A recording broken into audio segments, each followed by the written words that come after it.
Hi, HIKEEBA folks, this is Pete58, and celebrating my second novel, The Time Rippers Book 2, I'm going to give you a reading from Book 1, which is available for free.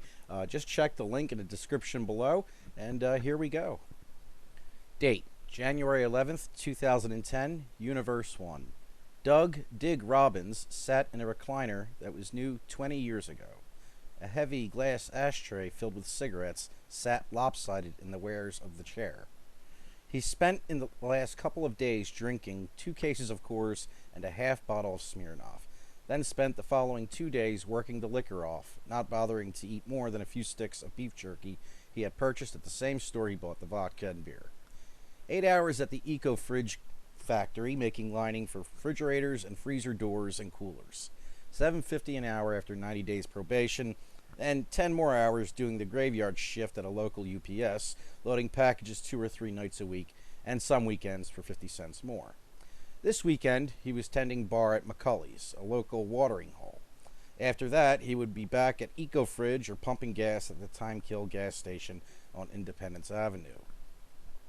Work was work. He did not like the jobs. McCulley's was okay, though, but they paid. He kept his problems at home to himself. He was a private person by nature. Camille, his live-in girlfriend, came out of the bedroom they shared, her reddish-brown hair flying behind her ear as she made her way past him. She wore skin-tight jeans and a sleeveless black blouse trimmed with black lace. A springtime blouse, but the weather tonight was spring-like for January. Her perfume, something sweet and flowery, filled his nose. He turned his head as she passed him to use the small bathroom, or as she would often call it, powder room. He made an attempt to apologize again, but seeing him in the mirror, she huffed and kicked the door shut without turning around. He faced forward again, a vodka bottle sitting in between his legs, turning it with his fingers. He looks to the wall on his left where a large mirror framed in wood hangs slightly off-center. He stared at his reflection, looking back at the drunken slob that stared back at him. He ran his fingers through his greasy, shaggy blonde hair. Girls had loved his shade of hair. Strawberry blonde, he said to his reflection. He was 6 feet tall and once had an athletic build he earned through rigorous high school sports. The reflection tonight showed a man in wrinkled work shirt and chinos with a belt buckle that held in a large belly that once had been six-pack abs that girls wanted to touch almost as much as his hair when he was a younger man. Dig doubted a better body would appease Cammy tonight. A half-mile from home, the car they owned began to thump harshly somewhere in the engine. When he turned on Cedar Street, a puff of black smoke poured out from under the hood, forcing him to pull it over to the curb. He was still pissed when he got home, and when Cammy began grinding her teeth in anger, saying it was his fault, he exploded by shouting a word in her ear that made her pale Irish face turn red. He didn't know square one about cars, nor did Cammy, who needed the car more than he did. She was just a hair's breadth from being manager of a Citibank branch in downtown Philadelphia. SEPTA ran buses to and from Porter to the city, but it was an hour-long ride on I-76 on the expressway. By car, even though rush hour traffic was slower, the ride was still quicker. It was hard to keep the venomous statements on his tongue from leaving his lips. They hadn't had sex for a while, and it made him all the more aggravated. She made more money and worked less hours. He had to keep up 3 or 4 jobs just to keep up his side of the rent. The house they rented was not a shack, but needed work. It was much better than the trailer he had grown up in. If Dig fixed up parts of the tiny one-story home, money would be knocked off the rent, he was told. This, his second serious relationship, was faring no better than his last. There was just more alcohol and anger this time around. Jen Babbitts, a girl from Philly, was the only other girl he had been serious with. The relationship, in anyone else's eyes, was doomed to fail.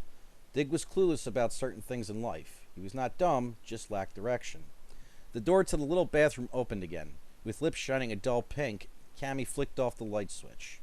He felt her eyes on him as he fiddled with the cap on the bottle of vodka. Twisting the bottle that sat between his thighs, making the label swirl. She stood in front of him, looking down at him on the chair, her eyes filled with fire. He looked up at her. A migraine was starting to build behind his eyes. "What are you going to do about the car?" she said in a furious tone. Dig looked at her for a second before answering. "And what would you have me do?" he asked. Her eyes rolled back in disgust. "Fix the fucking thing, you dumbass." She called him worse things. This fight was so far tame by comparison to what usually occurred though no one had ever called the cops because of it, but Dig was afraid someone would eventually. Cam, hun, don't hun me, you fuck. All the guys in the world I date the one that can't fix a fucking car, she said as if he were a mental defective. The rage was seemingly there all the time now. He never struck her and never would, but would reprise with cutting remarks. He took a swig of the warm, clear alcohol. Well, I guess I can't count money as fast as you. That was pushing it, and he knew it. She always made a deal about how fast she could count money. Dig would say she was faster than a hooker paying her pimp. Dig laughed, but Cammy did not see the humor. He couldn't fix a car, figure out the electric bill, which seemed to double and triple every couple of months inexplicably. The woodwork needed fixing, and the little area of the ceiling above the stove was always dripping water, even if it wasn't raining. But every time Dig tried to repair or work on anything, it always seemed to come out half-assed and worse than before. Twice he tried to put together a home entertainment center, the kind you buy at Walmart and has extremely detailed instructions. The first time he tried it, he was drunk. Not fall-down drunk, just tipsy, and punched a large hole in the wall when he turned a screw too tight and cracked a fiberboard. The second time he tried, he was sober, and he fared no better. He stared at the instructions, trying to figure out what went where, all the little drawn screws and hinges and black bolt arrows pointing at indiscernible holes. Staring at them made his head swirl and his eyes burned with frustration every time. Dig, she said, making him forget about the entertainment stand for the moment. She lost the haughtiness in her voice and slowly leaned forward, letting her blouse hang low. He could see the dark green brassiere under her blouse and the cluster of freckles that sat in her cleavage. The aroma of perfume filled his nostrils again. She teased him constantly. Dig was very horny, and she knew it too. In a sultry, sexy voice, she leaned close to his ear and whispered, "You can think about me while you go fuck yourself," she said with a hate-filled smile. She was trying to antagonize. She knew what buttons to push. There were nights he would be showering, and he could hear her moaning with pleasure. He would enter their bedroom while she lay there, nude and writhing in ecstasy, while she filled with a little vibrating egg. Then she would open her eyes in shock, telling him to get out. Another night while in the shower, she was masturbating. It had to have been intense. He was sitting next to her on the bed. He barely caressed a nipple before she realized he was there and immediately smacked him across the face. She hadn't always been prudish. In the beginning of the relationship, the sex was downright pornographic. After being hired by the job she now works, about a year ago, she started to behave a bit snobbish. After her first promotion, she became even more arrogant towards him. While the relationship was still semi-civilized, Dig thought back to the night he realized the relationship was headed for trouble. Her friends from work had a party last Christmas at a house in the better section of Porter that had a large deck and a heated pool with a jacuzzi. Dig hadn't drank much. Cammy, though, was loose-lips drunk that night. It was unseasonably warm that night, and Dig found himself on the deck in the spacious backyard, nursing a rum and coke, looking up at the stars, mesmerized. "You need to grow up, Dig," she said, standing behind him, hands on her hips. "You look retarded staring up at the sky." He looked and saw a few people with awkward smiles, pretending not to see or hear them. Needless to say, he didn't talk to too many people that night. A car horn honked outside, bringing Dig back from his thoughts about the past. Cammy stood up and turned her head, looking to the bay window in the living room. Fixing her blouse, she continued to look at Dig, waiting for his vulgar response. None came. He was too exhausted to fight, and his head felt like it was being pounded with a sledgehammer. She seemed to sag a bit at his silence, almost as if she had been in hope of an argument. Seeing he wouldn't be provoked, she grabbed her purse from the coffee table, and flicking her red-brown locks with her hand off her shoulder to allow her purse to strap to sit, she gave him a final glare and left. After the door closed behind her, Dig grabbed the ashtray and flung its sidearm at the door where it shattered. With a savage growl, he heaved himself off his chair and picked up the glass pieces and butts scattered on the floor, cutting his fingers a few times but not caring. He went outside and put the broken glass and butts in a green Rubbermaid trash can. The sun-kissed thermometer on the porch overhang claimed it was 58 degrees. Dig, feeling too jittery to sit around drinking and watching the flyers on cable, decided to try and start the car, hoping it would work by the drunken assumption that it will work because it sat for a while and that the fresh air would help his migraine. "Christ," he said, approaching the car. He had left the driver's side window down. It hadn't rained, thank God for that. No worries about thieves. The car was made with a standard tape deck, and Cammy always took her iPod with her. He got into the car, leaving the door open, and tried to force the keys into the ignition before realizing they were upside down. After dropping the keys through bloody digits, he finally got them into the ignition, turning and waiting for that dreaded sound. Click, click, click. Falling back into the seat, Dig pulled a cigarette out of his shirt pocket and lit it. The first drag was harsh and good at the same time. Dig pulled the lever-marked hood and climbed out of the car and walked in front of it, searching for the hood latch, hoping he doesn't cut his fingers more. He lifted the hood and looked down in the car's insides, into total darkness, smacking himself in the head with his palm for forgetting to grab a flashlight. Not wanting to search the house for one, he settled for his Bic lighter instead. The lighter cast a sick orange glow on the greasy engine, and he hoped the problem would announce itself to him. A breeze picked up, causing the flame to graze Dig's thumb, and he dropped the lighter. "Shit!" he hissed. The lighter clicked and clanged its way into the recesses of the car's innards. Great, he thought, putting his hands into the greasy darkness. He found it immediately just within grasp of his fingertips, but only managed to knock it down to the ground. Dig got down on his hands and knees, putting his hand under the car, feeling around for the lighter, but finds a wet, mushy, hairy glob instead. The smell of rotten meat hits him like a punch. He stands back up with a cry of disgust, holding his hand far away from him.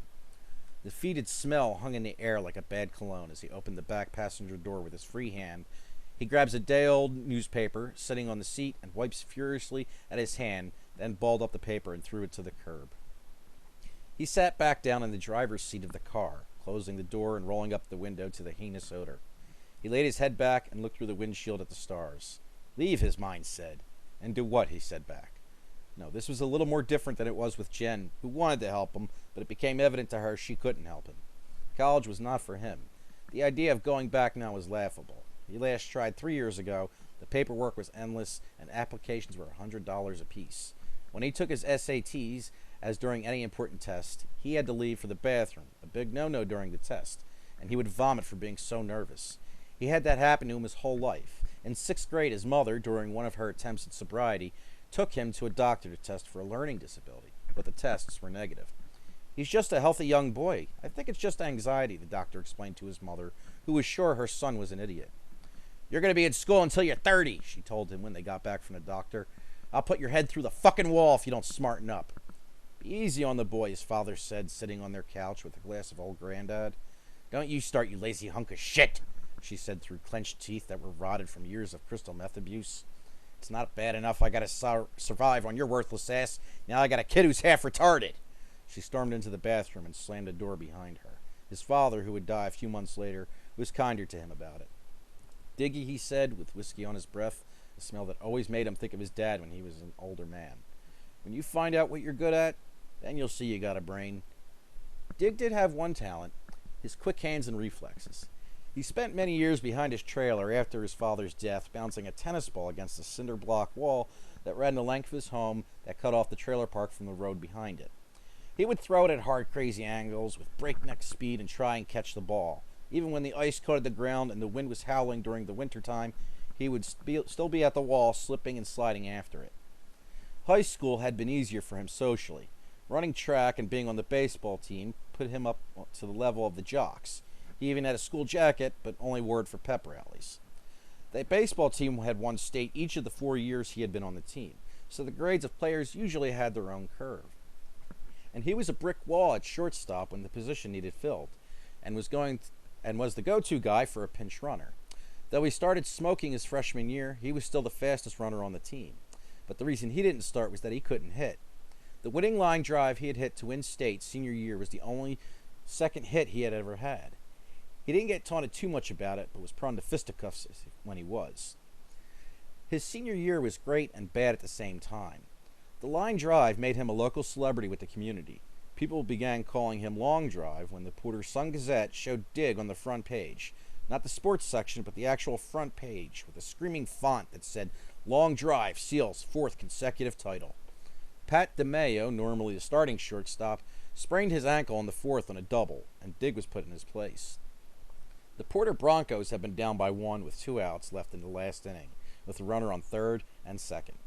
Coach Ingersoll, who was as aware of Dig's hitting problem as he was, said with a heavy sigh, "Keep your eye on the ball, just wait for the right one, and swing." The coach didn't hold much hope for them. As Dig made his way to the batter's box, the buzz of the crowd, the lights shining up like park like it was the middle of the day. It was nighttime, but he was never bothered by any of that. He saw the wind-up and felt his heart freeze as the pitch went by. His arms, like stone, were immobile. "Strike one!" cried the umpire. The pitch had come by so fast that he had hardly taken a practice swing. Even the opposing team's pitcher knew he wouldn't swing.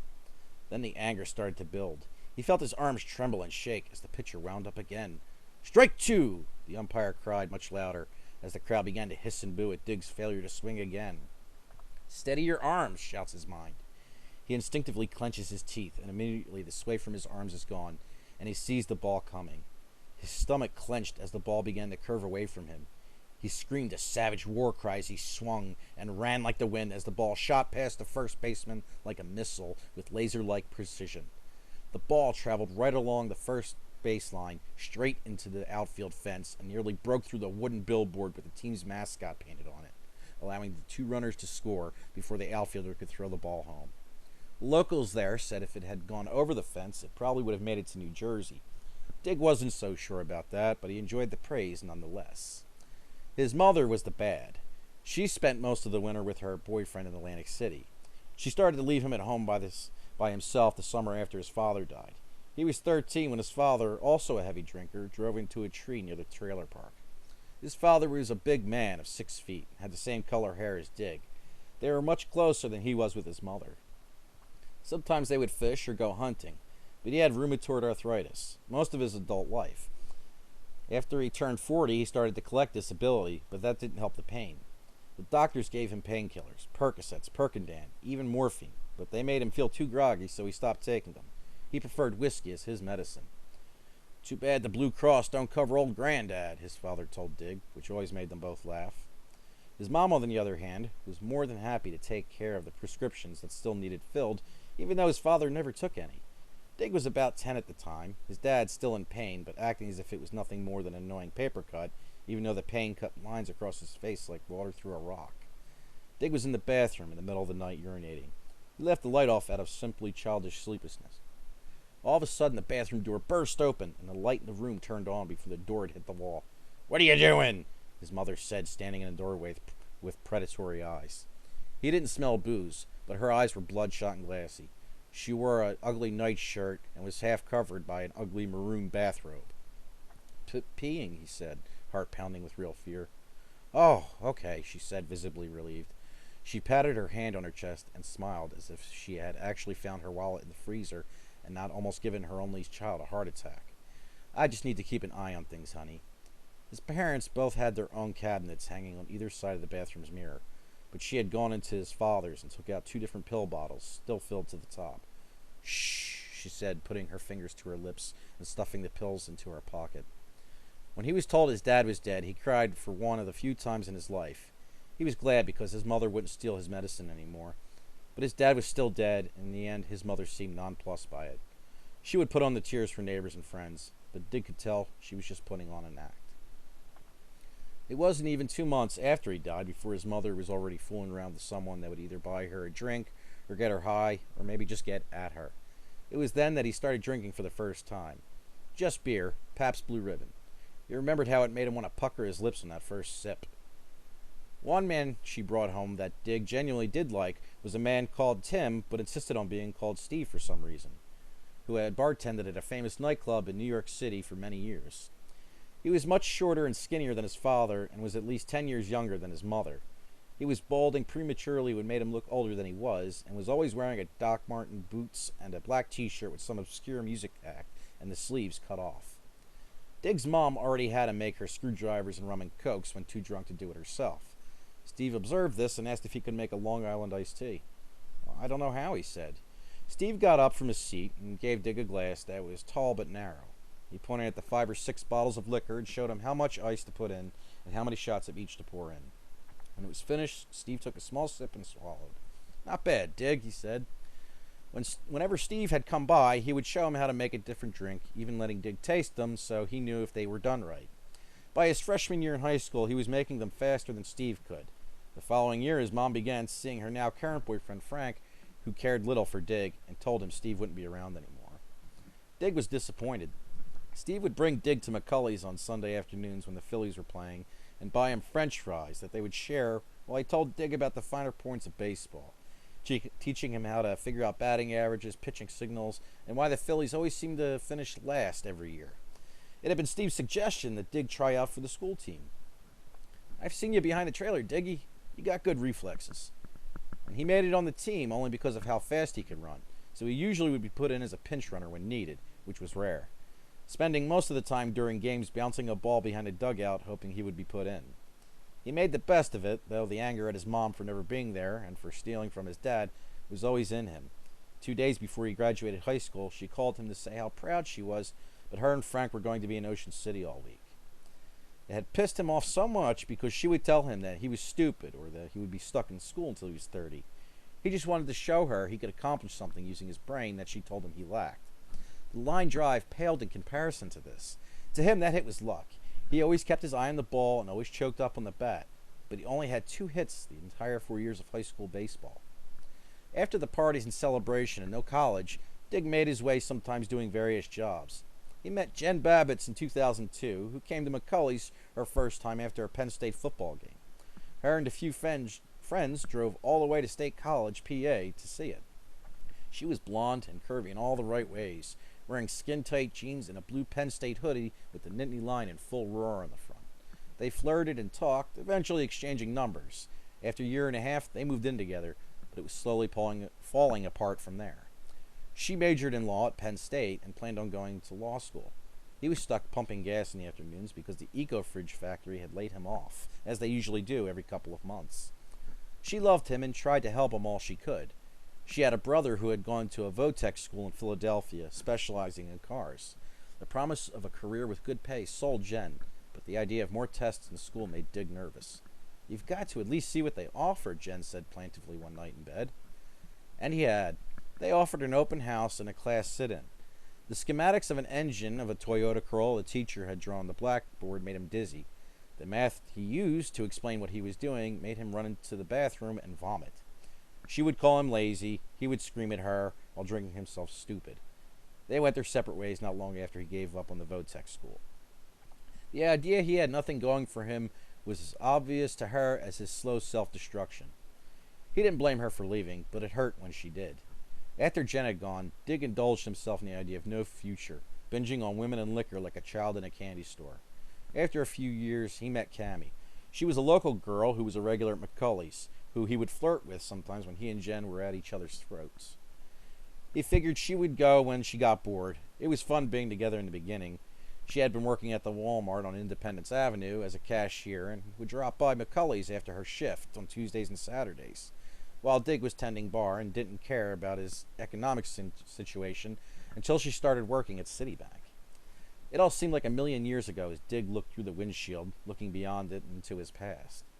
Dig pulled another cigarette from his shirt pocket, searched for the lighter before remembering what had happened to it. Looking back down at the dashboard, he realized he was no closer to fixing the car. He'd have to walk down to Jeter's garage in the morning, which is about a mile down the road. They had been on the team together in high school and were good friends.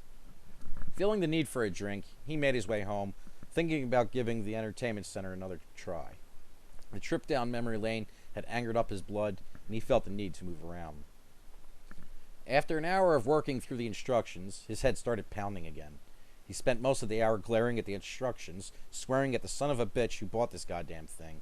He couldn't remember who.